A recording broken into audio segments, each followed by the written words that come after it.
Hey everybody, welcome back. Falcon, Darkest Dungeon, episode number 2. Hopefully you guys checked out episode number 1 for a more of a rundown of the basics of the game itself. So if you're kind of trying to get familiar with the game, I would encourage you to check out episode number 1, just so you can kind of get the feel as to how the game plays out and what we've done so far. From this point on, is going to be going into the regular missions themselves, which are, probably liable for disaster, but we'll find out how that goes. Everything right now is locked over here. This is going to be unlocked over time, depending on your progression in missions, but for now, since we're done, let's go to Embark. A mecca of madness and morbidity. Your work begins. Alrighty, so over here, this is going to be kind of like our level select screen in a sense. Right now, the only thing available to us is going to be the ruins, which is probably ideal because everything else I'm pretty sure is going to be a lot more difficult to deal with. But for now, it's going to be the ruins. Here is where you kind of choose your own people here. Now, if we clear out the ruins, our reward's going to be 3,000 gold, 2 busts, which is a sculpted bust of a once prominent local figure. I'm not entirely sure what this is for just yet, and 2 more crests, which is what we need to kind of upgrade our stagecoach, so we definitely want this. Now, the goal for this ruin is going to be complete 100% of room battles, so keep in mind, there's a little bit of a side type of go into the thing itself that you have to kind of keep in mind. This actually changes because last time when I played this through before I started recording, my objective was complete 90% of the room exploration, I believe, so now it's complete 100% of room battles, so it changes over time, which is pretty cool, apparently. Alrighty, so let's actually set our people up over here. I'm going to go with my Crusader up front. Remember, placement of your characters is really, really important in this game. I'm going to go with her maybe here, and you might think it's kind of foolish to put my Highwayman up front. He's kind of like more of a rogue character. I used him over here last time, but I feel that he kind of benefits a little bit more from this side because then this little, I guess, in a sense, monk, I would call it, maybe a battle monk or some kind of has a lot of skills that benefit from being in the third spot. And then this guy is definitely your back dude. Have him in the back, don't ever move him from there, I'm pretty sure. Let's go to provision.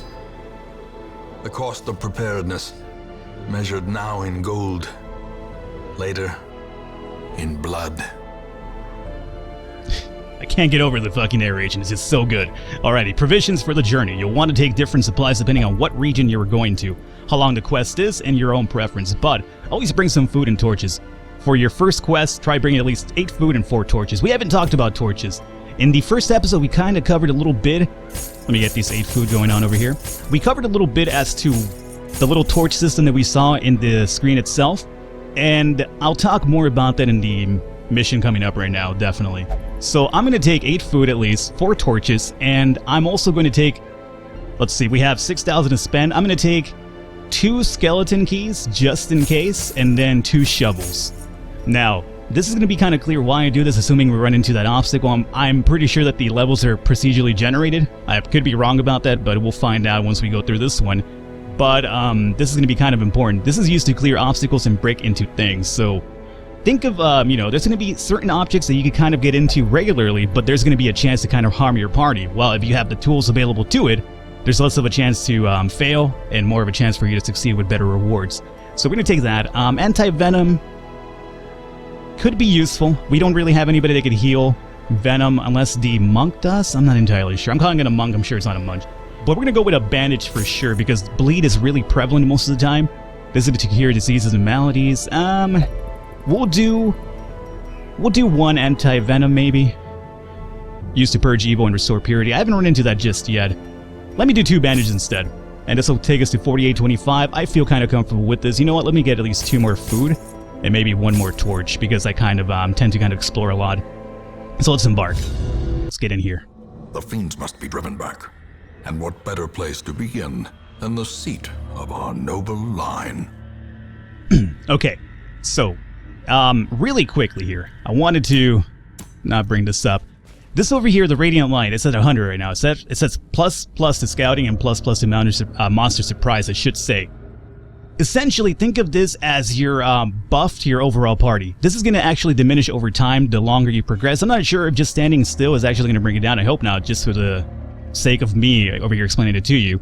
The torches are used to kind of revitalize this whole torch system over here. Essentially, the less the light comes down, or like the more the flame itself kind of diminishes, you have a higher chance of getting better rewards from either chests and battles and things of that nature. However, you're going to start taking negative effects to your party. They're going to start freaking out more easily, enemies are going to be a lot more difficult, and they're also going to be a lot more harder to hit. So think of it as a catch-22 type of thing here.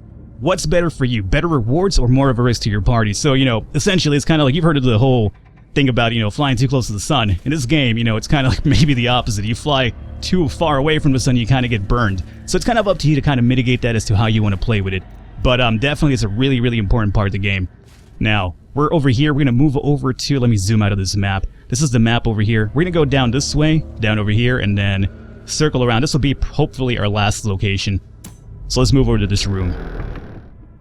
Alright, remember, our little thing over here is to complete 100% of room battles. So we're going to have to go through every single map and actually fight it out if we want to complete this little objective here. Now, already we have a little bit of a situation here. Whistles. We're going to... The lock mechanism is trapped. And we resisted the poison. Okay, well, I didn't even open that up myself. That was actually Reynald. Let me see if I can see here. Okay, here we go. Traits are something that's going to be really, really imperative for you to actually take attention to. Dismas, last episode, after we completed the tutorial, he actually opened up Steady, which is a positive trait, which is negative stress damage to 10%. However, he's also a known cheat, meaning he's not allowed to gamble while in town, and I guess that's something that you open up later on. Now, this guy over here, Reynald, he's a warrior light, so he gets 10% damage to light when the light's above 75, which is right now at 94, so he's alright. But once this drops under 75, he'll start taking, well, this will basically be out of the way, so he won't get that extra 10% damage. However, Kleptomaniac is a negative trait, prone to stealing items. The reason why, when I got close to this, he whistled, he tried to get in there, and he triggered that trap is because he is just a Kleptomaniac himself. So it's really, really interesting. You gotta really take advantage of that and also use it to your own ambition and occasion. But I think it's really, really also fun because it's another level of strategy you have to kind of account for. Here, for instance, we have, what is this, an Iron Maiden coming up over here? So, let's open this up. Let's try it out. Iron Maiden. A rusty Iron Maiden stands against the wall, class shut. So do we want to open this up and risk some sort of damage, or maybe hopefully there's something good in there? We're going to risk it, definitely. Oh, we got some stashed loot. Excellent. And we got 50 gold and 2 extra bust. I'll take it. Alrighty. So again, things are, you know, liable to bite you in the ass. And looking at this map now, every single map's going to be procedurally generated because my map layout the first time around was completely different to this. So that's really exciting too. Alrighty. So we're at 94 still. We're at 70 now. So yeah, standing around or maybe opening things does lower the light. So now as you can see, we're at plus stress. So now we're getting more stress over time. And our scouting's only plus, and our monster surprise are only plus now as opposed to 2 pluses, so keep that in mind. And again, that's where the torches are going to be useful for. Let's go into the next room over here. Oh shit. I've never run into these guys before. Alrighty, so now that the torch is at 70, remember, our dude is no longer going to get that extra 10% buff to his damage because it has to be 75 or above, and we're at 70 now. So our first guy's going to be Dismas over here. Alrighty, we have Cultist Brawler, 12 HP. Alrighty, and then Bone Soldier. We're gonna go after the... I wanna go after the ranged individual first, right? So because we have him set up in such a way, we could definitely go ahead and do a pistol shot. Do I wanna buff him up first with the aim? I kind of do. So let me go and take aim first and foremost, and hopefully that pays out for us. Alright. Now we have Ide, the Plague Doctor. Now this guy's gonna be just non-stop status effects towards enemies. So we have Disorienting Blast. This will be... Oh, this will shuffle a single target. So if you want to mess around with their little layout, you could actually use that. Enveloping Vapors. This just takes plus 15 damage to the target. Blinding Gas. This will actually stun potentially 2 targets. So we could actually possibly even stun this Acolyte and this Arbalist over here. And then the Noxious Blast, which is this actually just causes poison over time, assuming it actually lands. We're going to go with this one, Blinding Gas. If we could stun 2 guys already off the bat, that could be a really good startup point for us. So let's do it. And they both stunned. Excellent. Now, certain enemies are more prone to certain effects. Like, for instance, a Bone Soldier, look at his bleed resist, 100%, right? You're not going to be able to bleed a skeleton, right? However, when you look at the human, 25. So keep that in mind. They're also, what they are is also going to be really kind of a perspective as to what you should be using against them. We have Pip and the Vestal over here. So with her... We have Divine Grace available to us right now, which actually just heals us. Good. Good to know. Dazzling Light is actually good because it gives us plus 5 to Torch. This will go up to 75. So you know what? This actually even stuns the enemy as well. So in order to buff this guy back up, we're going to actually use the Torch effect on... I'm going to go after Cultist Brawl over here. It kind of worries me significantly. Chance to hit 78. Chance to hit 80. 2 to 4 damage and 2 to 4 damage. Yeah, let's go after the Cultist Brawler. So we actually even stunned him at the same time, and now our dim light is up to 75, meaning this guy gets his 10% buff now from Warrior of Light. Okay, so again, really strategic. You gotta really kind of think this out a little bit. Let's see, what do we go with here? Stunning Blow? Yeah, we definitely... Well, he's already stunned. So you know what? At this point, I think we just kind of go in for the kill. Confidence surges as the enemy crumbles. Amazing hit. Alright, so that guy came out of his stun. Thankfully, he still hasn't taken a shot yet. So now that we took aim with Dismiss over here, we're going to take a shot at this dude. So Pistol Shot. Actually, you know what? Grape Shot Blast actually hits all 3 of these dudes right now. Because we have 1, 2, 3. It hits 1, 2, and 3. So you know what? Let's go with the Grape Shot. There you go. 5, 4, and 3 damage. I like it. Now, we're back to Ide over here. We could possibly go in for another stun. However, it'll only hit this guy this time around because there's no fourth object or fourth target. And we could also cause some poison over here. Let's go with just emboldening vapors. Oh, this will actually just give... This is a buff for damage. Interesting. You know what? A buff this guy then. Alright, excellent. Now, Pippin the Vestal.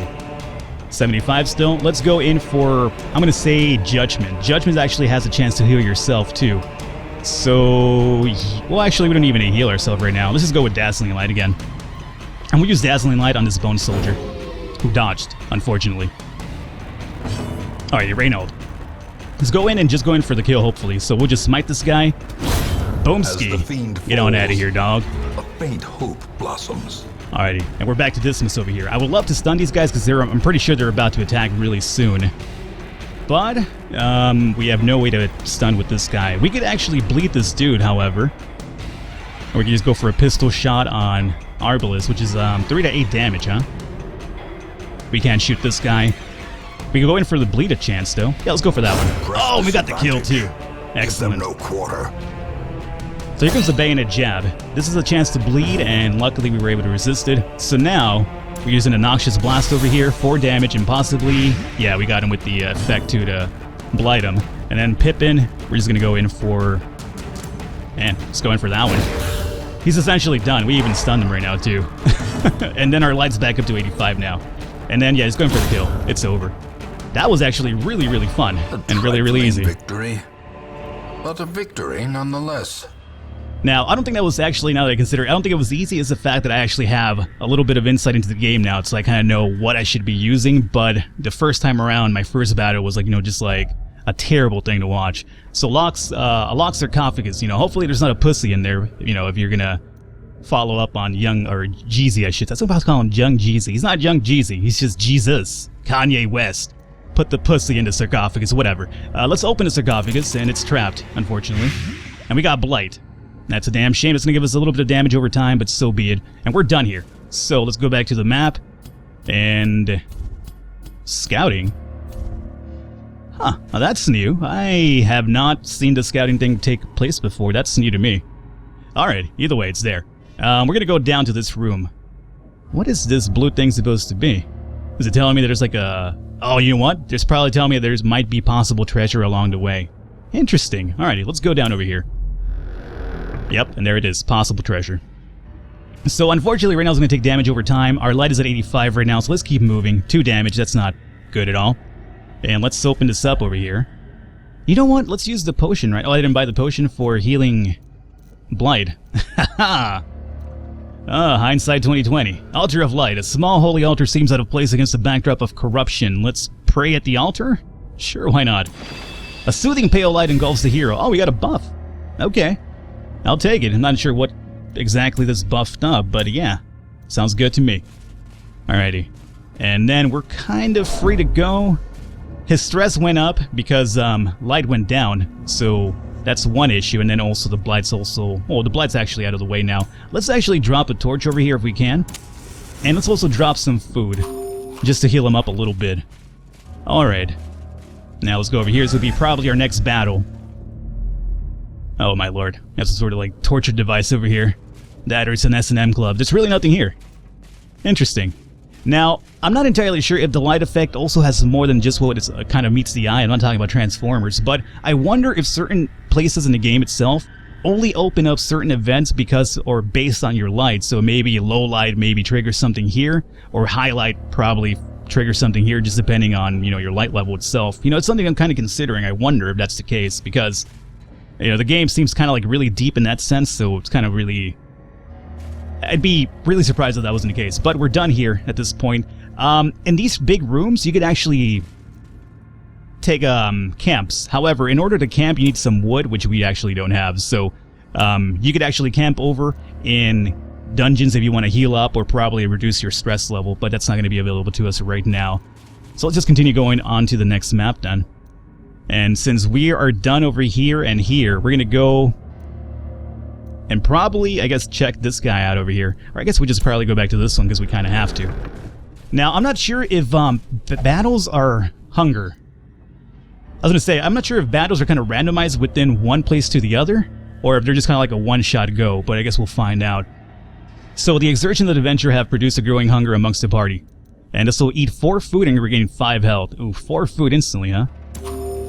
Alrighty. Well, if you don't eat, then it kind of starts stressing people out a bit.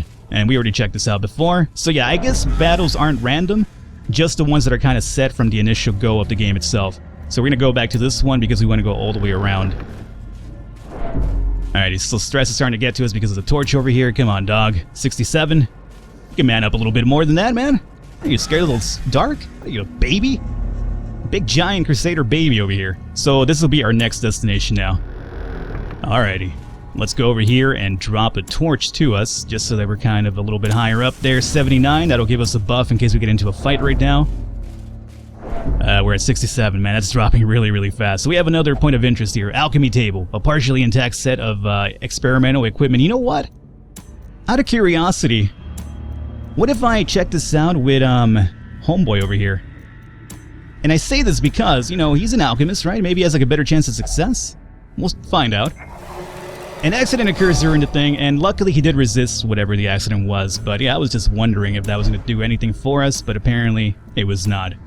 You go back to the front? Alright. And we also have a confession boot, a forsaken confession boot. It hasn't been used in years. Go inside inside and confess the hero's sins. Yeah, why not?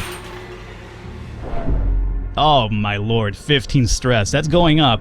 If you get up to 100, you're going to start losing control of these guys pretty fast, and things start getting a little bit wonky when that happens, so we definitely don't want to increase that anymore. So this was basically a waste. All we did was over here just come and loose slide, and also cause a few bigger stress effects in our party. So we're done over here. Let's go and move on to this new target over here. Our light is at 55. Alrighty, luckily enemies won't. Yeah, I know about the torch game.